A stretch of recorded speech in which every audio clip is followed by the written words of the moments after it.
ini disebut tomok bolon. Yang mana kata tomok itu diambil dari kata tolmok, yang artinya gemuk ataupun subur. Jadi kalau ada yang merasa di antara kita yang gemuk ataupun subur itu berarti kampung asalnya dari kampung tomok. Pertama Batak Toba, kedua Batak Simalungun, yang ketiga Batak Karo, keempat Batak Mandailing, dan yang kelima Batak Papat. Kita berada di wilayah Batak Toba. Salah satu bentuk rumah Batak Tobanya yang di depan kita namanya disebut rumah bolon. Artinya bolon itu adalah besar, berarti rumah besar. Yang menempati rumah seperti ini raja ataupun penguasa di daerah ini. Desainnya rumah bolon itu dia punya tangga dari kolong dan pintunya normal seperti ukuran pintu rumah biasa. Beda dengan rumah yang di sampingnya, namanya disebut rumah siap porik ataupun rumah penduduk. Jadi kalau rumah penduduk dia punya desain tangganya dari luar, bukan dari kolong, dan pintunya terlihat kecil seperti jendela. Bukan maksudnya di situ Bapak Ibu orang Batak itu pintu kecil, sama juga seperti kita. Namun maknanya dibuat pintunya kecil seperti jendela. Siapa saja pun yang berkunjung ke rumah itu dipaksa hormat terlebih dahulu kepada yang punya rumah. Itulah maknanya dibuat pintunya kecil seperti jendela. Umur rumah dari ijuk sekarang sudah diganti dari seng. Dan salah satu kelebihan dari rumah adat ini, pada zaman dulunya tidak menggunakan paku sama sekali. Cukup dengan menpasak, mensokong, manikat, dan menpen. Sampai sekarang di rumah ini tidak kita jumpai pakunya, kecuali atapnya sah, karena atapnya itu sudah renovasi Bapak Ibu. Dan warna bagi orang Batak seperti yang kita lihat di ukiran rumah bolon, yaitu hanya ada 3 warna, putih, merah, dan hitam. Kenapa orang Batak hanya memilih 3 warna tadi? Karena dulunya nenek moyang orang Batak itu sudah percaya bahwa dunia ini terbagi 3 dan disesuaikan dengan warna-warna yang dipilih. Yang mana warna yang pertama yang dipilih adalah warna yang putih. Putih itu dipilih melambangkan dunia atas ataupun dunia surgawi. Artinya kita harus bersih, kita harus suci supaya bisa kita sampai kepada dunia surgawi. Itulah maknanya dipilih warna yang putih.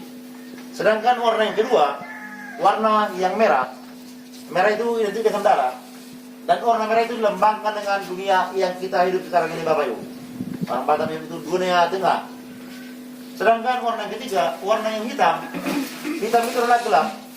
Dan warna gelap itu dilambangkan dengan disebut dunia bawah ataupun dunia kematian. Itulah maksud dari warna tadi yang dipilih. Dan salah satu ciri-ciri rumah Batak Toba, bahwa ujung lancipan atap yang di belakang lebih tinggi Bapak Ibu di belakang itu daripada di depan.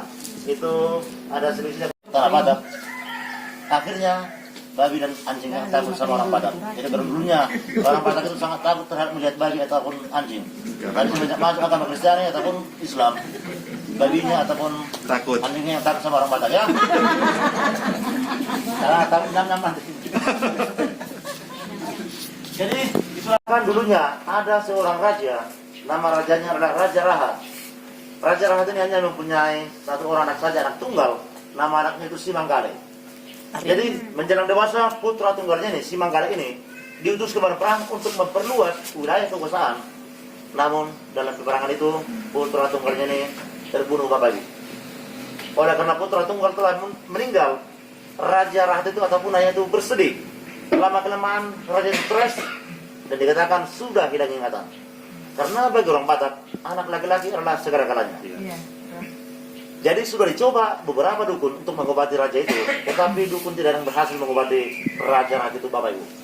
Namun ada yang bermimpi di antara rakyatnya, apabila raja itu kembali sehat pikirannya, haruslah diukir sebuah patung yang menyerupai dengan wajah putranya tadi.